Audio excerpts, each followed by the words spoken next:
آپ صلی اللہ علیہ وآلہ وسلم نے فرمایا شب قدر کو رمضان کے آخری عشرے کی تاک راتوں میں تلاش کرو، 21ویں 23ویں 25ویں 27ویں اور 29ویں۔ تیسری حدیث بھی بخاری اور مسلم سے ہے اور مشکات میں اس کا نمبر ہے 2086۔ آپ صلی اللہ علیہ وسلم نے رمضان کا پہلا عشرہ اعتکاف کیا، پھر دوسرا عشرہ بھی اعتکاف کیا، پھر سر مبارک خیمے سے باہر نکالا اور کہا کہ میں نے پہلا عشرہ اعتکاف کیا تھا شب قدر کی تلاش میں، لیکن مجھے نہیں ملی، دوسرے میں بھی نہیں ملی۔ پھر ایک فرشتے نے آ کے مجھے خبر دی کہ اس کو آپ آخری عشرے میں تلاش کریں، اگر تم میں سے کوئی اعتکاف میرے ساتھ کرنا چاہتا ہے تو کر لے۔ اور پھر آپ صلی اللہ علیہ وآلہ وسلم نے فرمایا مجھے خواب میں وہ رات دکھا دی گئی، اور اس میں مجھے رات میں وہ خواب میں دکھائی گئی لیکن پھر مجھے بھلا دی گئی۔ سَنُقْرِئُكَ فَلَا تَنْسَىٰ إِلَّا مَا شَاءَ اللَّهُ، اے نبی ہم تمہیں پڑھائیں گے، تم کبھی نہیں بھولو گے مگر جب اللہ چاہے گا۔ بھلا دی گئی، اور اس کیوں بھلائی گئی وہ آگے بخاری کی حدیث بھی آ جائے گی۔ پھر بھلا دی گئی۔ بہرحال مجھے ایک بات یاد ہے کہ اس رات صبح کے وقت جب میں فجر کی نماز پڑھ رہا ہوں گا تو میرے ماتھے پر کیچڑ کا نشان ہوگا، یہ آپ کو خواب میں دکھایا گیا۔ اور اسی حدیث میں الفاظ ہیں کہ 21ویں رات جب آئی، یعنی 20ویں اور 21ویں روزے کی درمیانی رات، اس میں جب آپ نے 21ویں روزے کی جب فجر پڑھی تو اس رات کافی بارش ہوئی، مسجد نبوی کی چھت ٹپکنے لگی، اور ظاہر ہے کہ قالین وغیرہ تو نہیں ہوتے تھے، مٹی پہ ہی نماز پڑھی جاتی تھی، یہی افضل ہے، لہٰذا اہل تشیع کا پارشلی مقدمہ اس حوالے سے مضبوط ہے کہ مٹی پہ ہی سجدہ ہونا چاہیے۔ تو بہرحال آپ صلی اللہ علیہ وآلہ وسلم کے ماتھے پر مٹی کا نشان پڑ گیا۔ صحابہ کہتے ہیں جب نماز کے بعد آپ صلی اللہ علیہ وسلم جب رخ انور صحابہ کی طرف کرتے تھے تو انہوں نے دیکھا کہ آپ صلی اللہ علیہ وآلہ وسلم کے ماتھے پر مٹی کا نشان ہے، تو صحابہ کو پتہ چلا اچھا آج شب قدر تھی۔ اچھا اب آپ دیکھیں کہ یہ نہیں ہے کہ کچھ شے نظر آ جاتی ہے، ہم نے صحابہ کو بھی نظر آئی، آپ صلی اللہ علیہ وسلم کو بھی کوئی چیز نظر نہیں آئی۔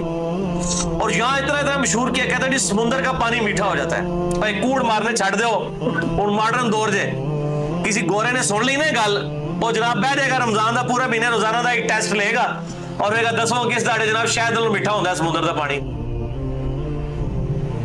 جس سارے درخت سجدے میں گر پڑتے ہیں، بھائی ہم سی سی ٹی وی کیمرے لگا لیتے ہیں، پتہ لگ جائے گا کہ اس وقت گرتے ہیں۔ یہ سب جھوٹ ہے، کسی روایت کے اندر موجود نہیں ہے، بس صرف آپ نے قیام کرنا ہے رات کا، کوئی ایک رات اس میں ہوگی۔ اسی لیے دیکھیں یہ فکس بھی نہیں کر کے بتائی گئی کہ فلاں ہے، کہا کہ 5 ہے، 21ویں 23ویں 27ویں 25ویں 27ویں اور 29ویں۔ چوتھی حدیث صحیح مسلم سے عبداللہ بن انیس کی، مشکات میں 2087، اس میں بھی یہ پورا واقعہ ہے لیکن اس میں الفاظ یہ ہیں، اب دوسرے صحابی کہتے ہیں کہ وہ 23ویں شب تھی، ابو سعید خدری کہہ رہے ہیں وہ 21ویں تھی کیچڑ والی، اور عبداللہ ابن انیس کہہ رہے ہیں وہ 23ویں تھی، لیکن یہی دو اختلاف آ گئے۔ تو وہ 21ویں بھی ہو سکتی ہے، 23ویں بھی، 25ویں بھی، 27ویں بھی، اور اس کی حکمت کیا ہے بدلنے کی میں بعد میں بتاتا ہوں۔ تو یہ شب قدر کے حوالے سے ایک دعا بھی بڑی مشہور ہے، اللہم انک عفو تحب العفو فاعف عنی۔ یہ روایت مشکات میں بھی موجود ہے 2091 اور جامع ترمذی اور سنن ابن ماجہ میں موجود ہے، لیکن یہ روایت منقطع ہے۔ وہ تابعی جو ہے عبداللہ بن بریدہ، اس کا سماع ام عائشہ سے ثابت نہیں ہے، شیخ البانی سے حسن درجے تک پہنچاتے ہیں۔ بہرحال دعا کے بارے میں میرا موقف یہ ہے، چاہے کوئی ضعیف روایت بھی ہو، اگر کوئی دعا کے طور پہ اسے کر لے تو میں اس کے اوپر کوئی فتوی والا معاملہ نہیں کرتا۔ امام دارقطنی نے بھی یہ بات لکھی ہے کہ یہ منقطع روایت ہے، اللہم انک عفو تحب العفو فاعف عنی۔ 5ویں حدیث صحیح مسلم سے ہے، مشکات میں ہے 2088۔ سیدنا ابی ابن کعب کو کسی نے بتایا کہ عبداللہ ابن مسعود کہتے ہیں رضی اللہ تعالیٰ عنہ کہ جو شخص روزانہ آخری پہر جاگے گا تہجد کے وقت تو وہ شب قدر پا لے گا۔ اب یہ دیکھیں کہ روزانہ جو جاگے گا ظاہر وہ پا ہی لے گا۔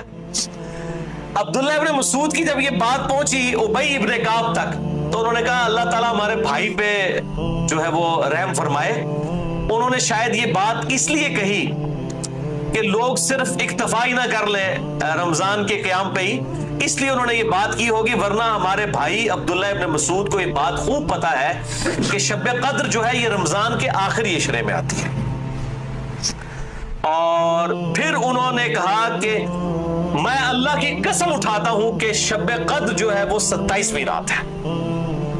اور تابعی کہتے ہیں کہ انشاءاللہ کے بغیر قسم کھائی، کیونکہ اگر آپ انشاءاللہ کے ساتھ قسم کھائیں نا تو وہ قسم ڈاؤٹ فل ہوتی ہے کہ اگر اللہ نے چاہا تو.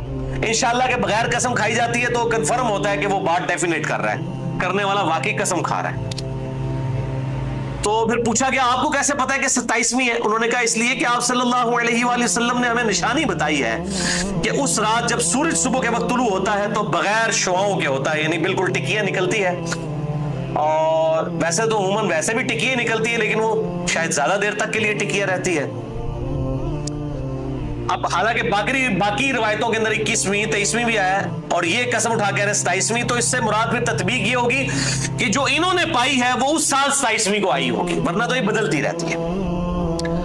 چھٹی حدیث صحیح بخاری سے مشکات میں 2095 کہ آپ صلی اللہ علیہ وآلہ وسلم شب قدر کا دن بتانے کے لیے کہ آپ کون سی رات کو یہ آئے گی بات تشریف لائے تو دو مسلمان آپس میں جھگڑ رہے تھے.